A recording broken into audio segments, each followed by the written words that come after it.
My name's Doreen Allen. My involvement with Eric's Club was right from day one. I'd actually known Roger Eagle, one of the partners in Eric's, since 1969. I worked full-time at Eric's, so obviously it was my job, but also it was our formative years, even though I was about 10 years older than most of the people that came to Eric's.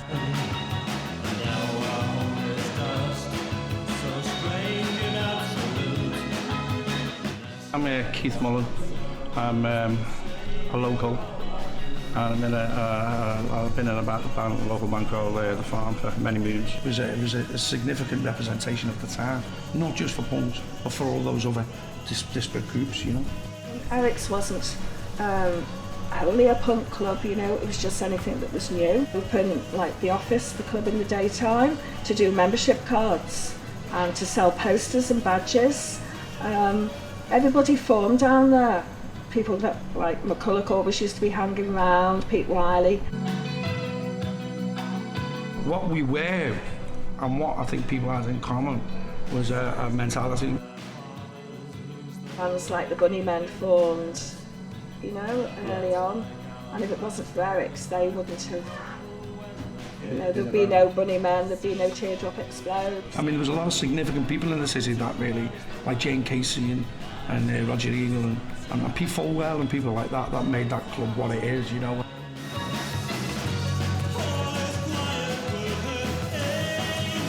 To summarise Eric in one word, it was just amazing. There wasn't really anything else like it in the city. It was a great place to go to, you know, the music was great, and that's why we went. Because we all, didn't look the norm before Eric's opened, you know, we were all sort of a bit wacky anyway.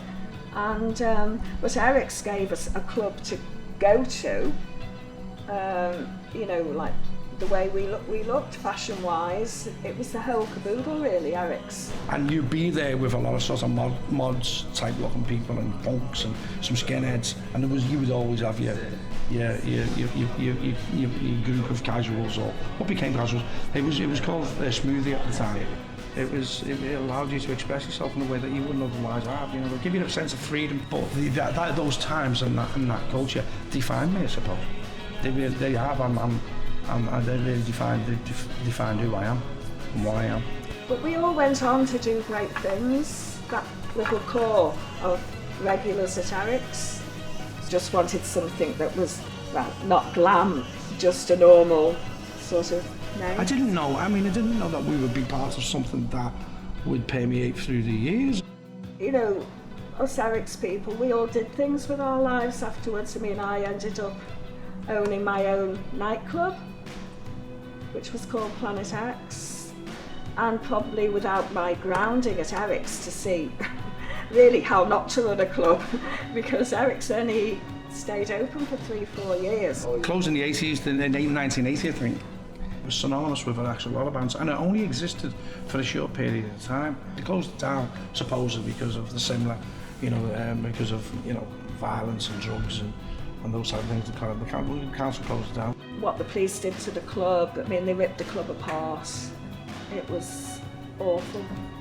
But then again, it went out with a bang.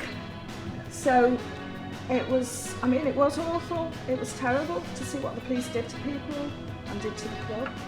The closure of Eric's did have a very big impact on everybody's lives.